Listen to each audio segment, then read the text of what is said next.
The Supreme Court heard arguments Monday in a case that could throw out nearly 1 million votes before the 2026 midterms. The president called mail-in voting cheating that same morning. And by the end of the week, public records show he already voted by mail in Florida's special election, and the federal government is now, formally, further to the right on voting rights than the state of Mississippi. What a time to be alive, folks, truly. This is People of Agency. I'm Aileen Day. Maya is out this episode since this is a quick breaking news episode. And before we get into it, one quick thing. Podcasts, they don't have algorithms. Nobody wakes up and thinks, let me find a new show about history of public institutions and democracy. Okay, well, maybe me and you do that, but it's impossible to find podcasts even if that's what you want. The only way people find us is if you tell them. So if you're listening to this and thinking of someone who might like it, please send it to them. All right, so the case we're talking about today is Watson v. Republican National Committee. This started as a Mississippi law, a bipartisan one. If you mail your ballot by Election Day and it arrives within 5 business days after, it counts. That's it. That's the law. And Mississippi is not an outlier. 14 states plus Washington, D.C. have this kind of grace period for all mail voters. 29 states accept at least some ballots after Election Day. It's how half of the country runs its elections. And it's been legal and normal for more than 150 years. It started in the Civil War. So the RNC sued, and their argument, you guessed it, a federal statute written in 1845 that says that the Tuesday after the first Monday in November is Election Day. Ballots, they're arguing, must be physically received by election officials on that day. Not postmarked by that day, received. And before we go further, let's take a second and think about who was voting in 1845. And not even just who legally was allowed to, but actually who had the time and money to travel to a polling place, stand in line, and cast a ballot in person. This is the moment, 1845, that the RNC is asking us to use as a constitutional baseline for voting rights in America in 2026. A district court looked at the RNC's argument and said, no, that's a wild reading of an 1845 law, and 3 Trump-appointed Fifth Circuit Court judges said, actually, let's go with the wild reading. Their ruling threatened ballot receipt laws in 29 states, more than half the country. So SCOTUS, the Supreme Court, had to take this case. So why is the RNC doing this now? Why attack a practice that's existed for 150 years? The answer is 2020. Remember election night 2020. Early results looked like Trump was winning big. That was the red mirage. Absentee ballots got counted. Over the following days, that picture shifted, and the election wasn't called until the weekend. Trump and the party that follows him everywhere he goes decided the solution was not to accept the results. It was to attack the ballots. Mail-in voting used to be bipartisan. Before Trump called it fraud, plenty of Republicans voted by mail. But his rhetoric worked on his own base. Democrats are now far more likely to vote by mail than Republicans. So any ruling that throws out the late arriving mail ballots disproportionately throws out Democratic votes. And obviously that's not by accident. That's the theory of the case. So the arguments were Monday, and after 2 hours, multiple court watchers came out saying the same thing. A majority of justices appeared ready to strike down Mississippi's law. One legal analyst wrote that the court may be on the verge of injecting needless chaos into the midterm elections and beyond. Decisions are expected in late June, 4 months before the midterms. The person defending this law in court is Mississippi's Republican Secretary of State. The federal government, the Trump administration, walked into the Supreme Court and argued the other side against Mississippi, against a Republican official in a deep red state, against Republicans who passed the law. Mississippi's own Solicitor General told the justices that the federal government has sounded the anti-fraud theme this entire case, but could not produce a single example of fraud from the post-election day ballot receipt in this century. Not one. The federal government is now more conservative on voting rights than Mississippi. If you've been listening to this season of the show, and if you haven't, please go check it out. But if you have been listening, you know the power of the mail. And the RNC's argument sounds almost reasonable on the surface. If you mailed it on time, why isn't the ballot there? What's the holdup? Good question. We already know the answer. When you drop a ballot in a blue collection box on Election Day, here's what actually happens. It sits in that box until a carrier comes to collect it. It goes to your local post office, and then here's where things changed. Listeners who caught our breaking news episode, the first one about postmarks, will recognize this. Under Louis DeJoy's Delivering for America plan, and the plan was network overhauls, the post office fundamentally restructured how the mail moves. Mail no longer travels directly from your local post office to a processing center. Instead, it consolidates overnight, sometimes longer, before it's transported to a regional hub. That hub may be in another city, sometimes another state. Before DeJoy's overhaul, the understanding was that your postmark reflected when the post office took possession of your mail.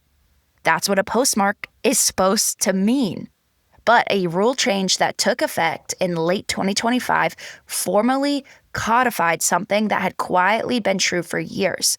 A postmark now reflects when a machine at the regional post hub cancels the postage.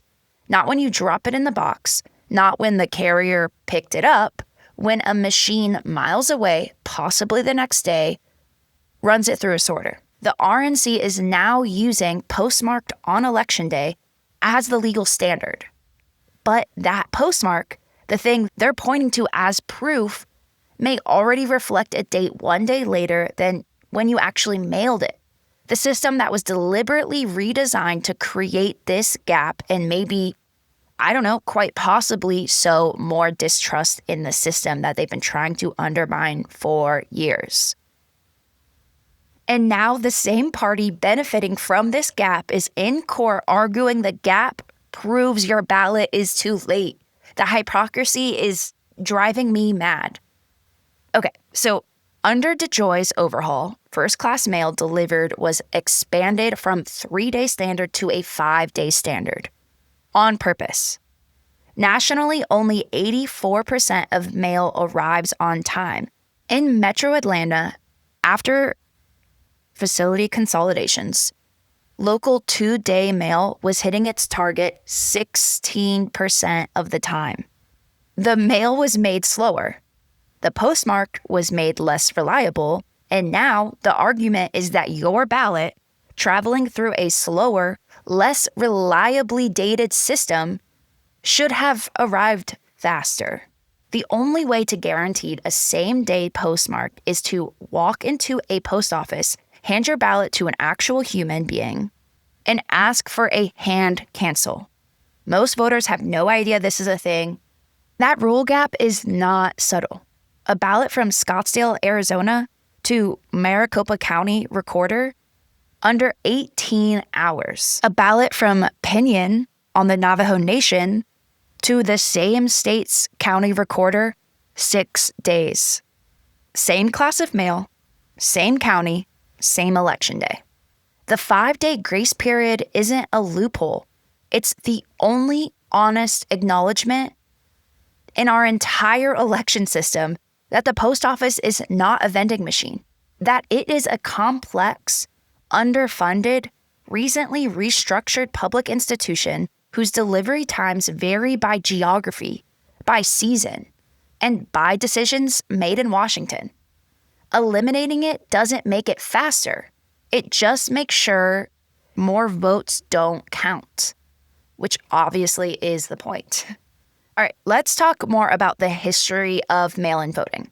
Even though it got a lot more popular during COVID, understandably, during a freaking pandemic, it started with soldiers. During the Civil War, 19 Union states allowed troops to vote from a battlefield by mail. Some states gave grace periods of 15 weeks.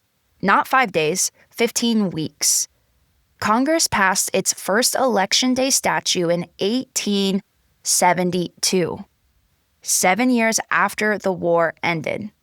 Knowing those practices existed, they didn't ban them, and that was a choice.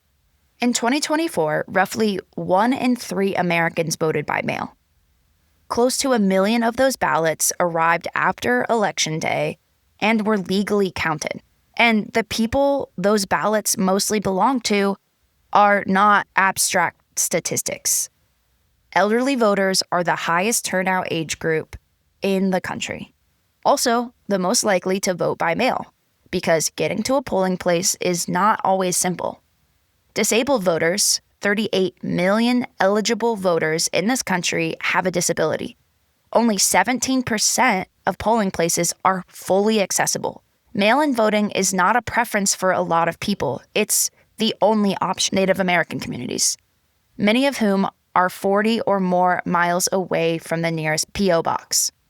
They don't have home mail delivery and live in areas where mail can take up to 3 weeks in Alaska. When your community doesn't have street addresses because the federal government never bothered to assign them, just go vote in person is not a solution. These are the people the grace period was built for. Not an afterthought, they are the reason. Okay, let's talk about what happened in the courtroom on Monday. Arguments ran more than 2 hours. 3 justices came in with what legal commentators described charitably as 2020 election fraud talking points. Justice Alito worried that a, quote, big stash of late ballots could radically flip an apparent outcome and undermine confidence. The 3 liberal justices fought back. Justice Sotomayor said she was a lot upset by the way historical sources were being quoted. Justice Jackson kept steering towards the actual legal question. Did Congress in 1845 intend to block practices that, in 1845, hadn't been invented yet?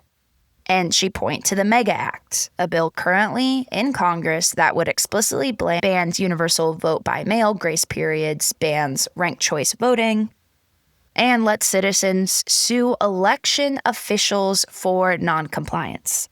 If the 1845 law already did this, which Justice Jackson points to, there would be no reason to write a new law. You don't legislate something that is already illegal. Justin Kagan pressed the RNC's lawyer. Quote, how are you not taking issue with early voting? You say casting a receipt of ballots has to be on Election Day. So if it's on Election Day, why not early voting? He couldn't clearly explain the difference, probably because there isn't one. The votes that matter, unfortunately, are Justice Roberts and Justice Barrett. Justice Roberts raised the early voting problem. If Election Day means the day ballots must be received, does that threaten votes cast weeks earlier? He never got a clear answer. Barrett asked a hard question on both sides and didn't show her hand. Most analysis come out reading her as likely siding with the RNC, 5-4 vote, possibly a 6-3 vote against grace periods. A ruling dropping 4 months before a November's midterm could require 14 states to rewrite their election laws. Federal law requires absentee ballots to go out to the military and overseas 45 days before Election Day, which means mid-September. States would have roughly 10 weeks between the ruling and the point of no return on ballot printing. 10 weeks to retrain poll workers, update voter guides, and somehow inform millions of people that a rule they have voted under for years, decades, centuries maybe, no longer applies. A coalition of elected officials filed an amicus brief warning the court directly that this would, quote, affect nearly every aspect of preparation for administration of a general election in these states in 2026, end quote. Nevada's Secretary of State was reportedly texting his staff during oral arguments to begin contingency planning. And here's the thing. The confusion is not a side effect. The confusion is the point. When people don't know the rules, when rules changes 4 months before an election, when some states have grace periods and others don't, and no one's sure what's valid, few people vote. Specifically, fewer of the people who already have the hardest time voting. I need to talk about the hypocrisy more. The same morning oral arguments were being heard, Donald Trump stood in Memphis and said, quote, mail-in voting means mail-in cheating. The Palm Beach County public records show he voted by mail in that Florida special election the following day. So he had already voted by mail when he made those statements. He also voted by mail in the January primary for the same race, and in 2020, and in 2018. His White House said he lives primarily at the White House and has a legitimate reasons to use the mail. Sure. Great. Which is the argument every other mail-in voter would make. He also claimed America is, quote, the only country that does mail-in voting, end quote. At least 32 countries allow it. Mississippi has to actually run an election. They have to count the votes and set up a government. That is their job. The RNC doesn't have to do any of that. Their job, as one legal commentary put it, is to file lawsuits that sue Trump's ego about 2020 and bolster the lie that mail carriers and Democrats stole the election from him. Those are different missions. And in this case, the people whose actual job it is to run elections are saying this is a terrible idea. The people whose job it is to win elections for one party is saying full speed ahead. Another hypocrisy that we have to talk about, because oh my gosh, is the year 2000. During the Florida recount, the Republican Party went county by county to make sure late arriving military ballots were counted after Election Day.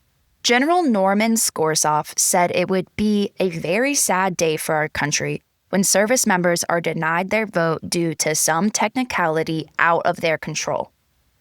The Bush campaign accused Democrats of going to war against men and women serving in the armed forces. Those late-arriving military ballots gave Bush a net margin of 739 votes in Florida. And that's what won him the presidency. The RNC that fought for those ballots in 2000 is now in court arguing that they never should have been counted. The Republican Party built its identity around states' rights. Here in Mississippi, a Republican state with a Republican Secretary of State defending a bipartisan law on the grounds of federalism. And the National Party is using a 180-year-old federal statute to override it. These are not coincidences. This is a party doing whatever is useful to win at any given moment. And the Supreme Court's conservative majority appears to be ready to let them. Because again, of course they are. We do have to talk about the fraud argument. The RNC's brief argued that late-arriving ballots, quote, invite fraud and create the appearance of fraud.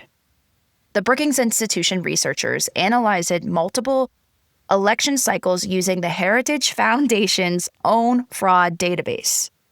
The mail ballot fraud rate, 0.00004%. 4 fraudulent ballots per 10 million casts. The Brennan Center found you are statistically more likely to be struck by lightning than commit voter impersonation. EISA, the agency Trump created himself, called the 2020 election the most secure in American history. Now, Justice Kavanaugh quoted his own 2020 opinion at the arguments, warning that counting mail-in ballots, quote, invites chaos and suspicion of impropriety when they potentially flip the results of an election. And we have to sit with that phrase, flip the results. Counting mail-in ballots does not flip an election. Results do not flip. They become more accurate. The word flip implies something nefarious is happening, when what actually is happening is officials doing their jobs. And here's the part that, if you're not already angry, I'm sorry, it's just going to make you more angry. I'm not even trying to rage bait, like this is just what's happening. To the extent that anyone's faith in elections is being undermined right now, that is not being undermined in a vacuum. That is being undermined because Republican politicians have spent 6 years going on television and calling mail-in ballots fraud. They manufactured the distrust. And now they are standing in the Supreme Court citing the distrust that they manufactured as the legal justification for throwing out those ballots. They set the fire, and now they're pointing at the smoke and saying, see, something's wrong here. The decision will come down in late June. 13 states with grace periods. 29 states accepting some post-election day ballots. Close to 1 million voters whose ballots were counted in 2024 that may not be counted in 2026. And I know I keep coming back to this point, and we spent a whole season on the postal system because you can't defend an institution that you don't understand. But the post office was built to serve everyone, regardless of where they live or how powerful they are. It was the original equal access infrastructure. And right now, the same institution that delivered ballots for the Civil War soldiers carried medicine and government checks to rural communities for a century. An institution that we have covered as one of the most trusted public services in American history is the variable that determines whether your vote counts. The people arguing the mail is too slow are the same people who spent 4 years making it slower. The people citing the unreliability of postmarks are the same people who made the postmarks less reliable. And the people worried about fraud have not produced a single example of it. All right, so what can we do? Find out your state's mail-in ballot rules today. If you're in a grace period state, understand that these rules may be changed by the time November comes around. Pay attention to the Supreme Court case. And regardless of where you live, vote early. Vote as early as your state allows it. I preach this to the highest mountaintops when I worked at Planned Parenthood, working on getting out the vote, and I always still voted on election day. But I promise to vote early. We need to vote early. Vote as early as your state allows. Return your ballot the day you get it. Use a drop box if you have one. Vote in person during early voting if you can. Because the uncomfortable truth that no one wants to say out loud is we know what happens when election is close. We watched it in 2020. The answer is to vote in numbers so clear, so decisive, so undeniable that there is nothing to argue about. Not because the other side deserves that standard, because democracy right now requires it. So tell 3 people, look up your state's laws, and please send this episode out. The more people know about it, the better. And vote like the institution depends on it, because unfortunately it does. Thank you for listening. I'm Aileen Day. This is People of Agency.